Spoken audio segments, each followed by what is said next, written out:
Hi, this is Anita from the Dusty Roads podcast or from the blog A Bus on a Dusty Road. Today I want to talk a little bit about poverty and in particular a bit about homelessness.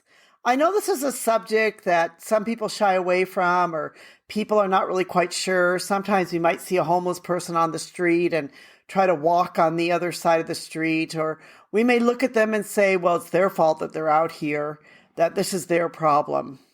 But the poverty is not always such an easy answer. It's not one of these one size fits all.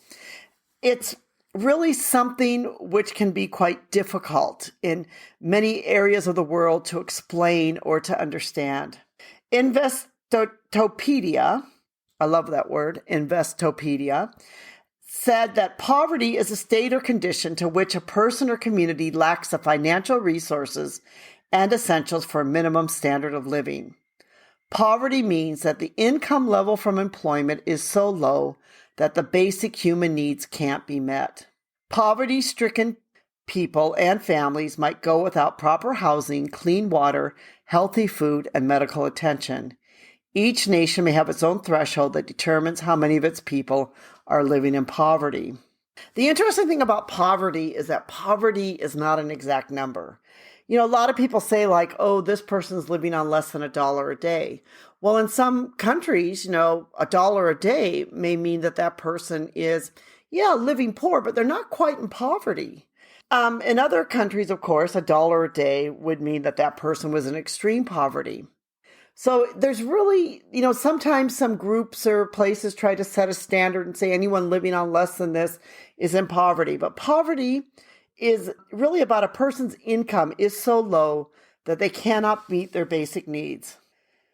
The study of poverty is really, it's not an easy, a saying that this is the same for every country or it's the same for every place. And, I know that we tend to, those of us that are living or, grew up, like let's say maybe in America or Europe or maybe in a wealthier community or home, we might, we're going to put our own view upon it. We're going to say, oh, that person's so poor, maybe they can't afford a latest iPhone or they just have an old flip phone, or maybe they don't even have a phone.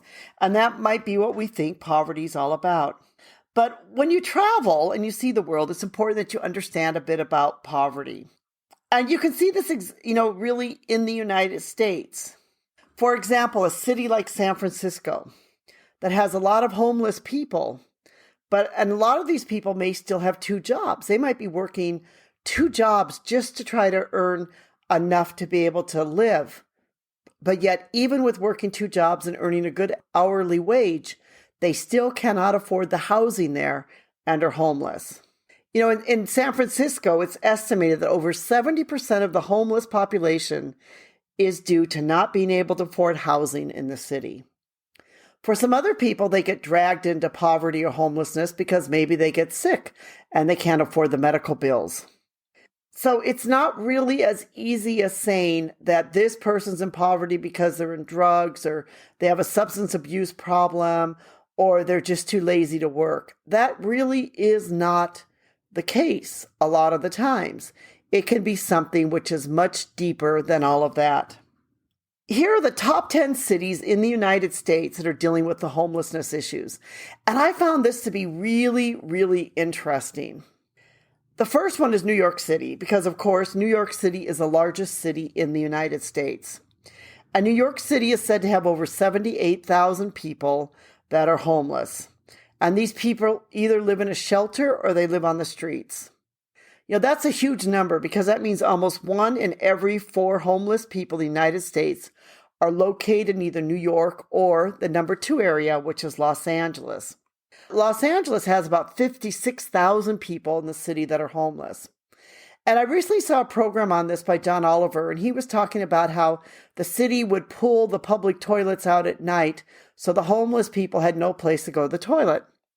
Also, unlike New York, the homeless in Los Angeles are more likely to live out on the street because there's not enough shelters for it. So you sort of have this problem. You have no toilets, you have no shelters, you have homeless people. So of course, if they need to go to the toilet, what are they going to do? You have to go on the street. Where are you going to go? Where else are you going to go? You can't just hide or hold it all night long because you want to wait until they bring back the toilets. No, you're going to have to go somewhere. The third city is Seattle, Tacoma, and they have 11,000 homeless people. They're not as high as New York or Los Angeles, but that is large because it's not like considered one of the three major cities, which is New York, Chicago, Los Angeles, and they're number 3. And also, too, Seattle, I should point out, has a lot of major corporations like Microsoft and others, and yet they have this homeless problem. Number 4 is San Jose or Santa Clara City and County. It's interesting to note that California has 6 on the list of 10. 6 of them are in the California area. And people say this is because of the housing crisis.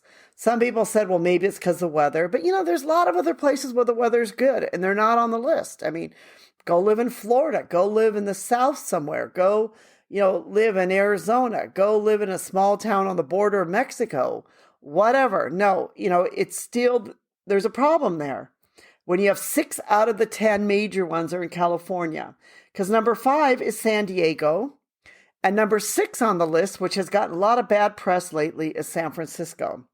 And the reason why San Francisco's gotten a lot of bad press is because housing is so expensive there.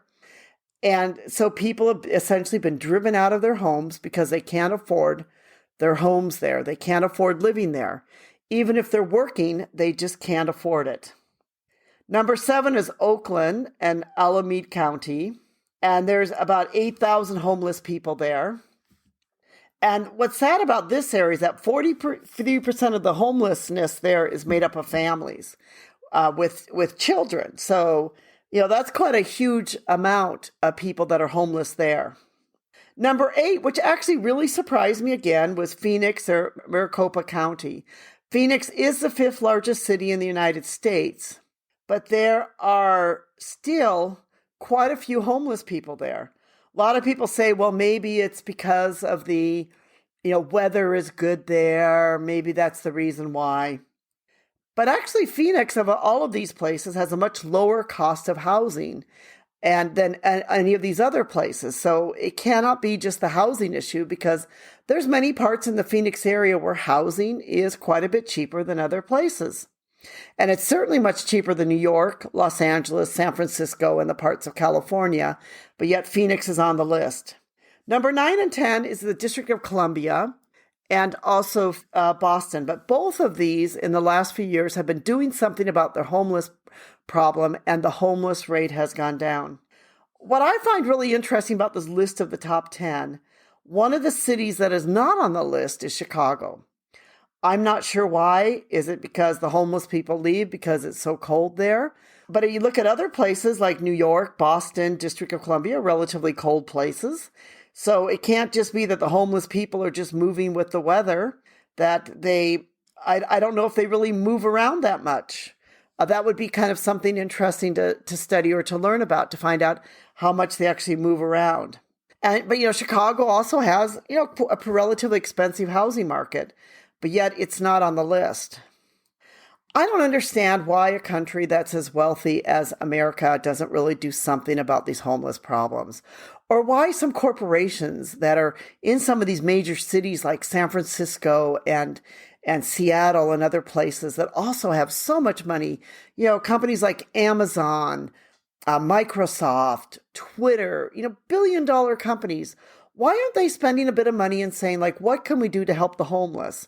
Can we give these people some dignity? Could we build them even like a tiny house, or can we give them a tiny apartment, or do something to try to help this issue? I don't know why they are not trying to do something, especially when it's in their own backyard. Poverty is not as easy as simple as it seems, and a person may be homeless or may be living in poverty really because of no fault of their own, or maybe circumstances, or it could just be bad luck. Sure, there are those who deal with mental illness, those who deal with substance abuse, those who deal with other issues, but there's also many people that are out there on the streets that are homeless that would simply like to be able to afford a home and have work and be able to have a decent life. We hope you've enjoyed this podcast of Dusty Roads, and that you will also check out our blog, A Bus on a Dusty Road. We believe that poverty is something that's not as simple as many of us think, And that it is something, too, that we should all really understand, especially if we want to live life as a global citizen, that we can maybe learn to have some compassion towards those who have less than we have and are suffering more than we're suffering.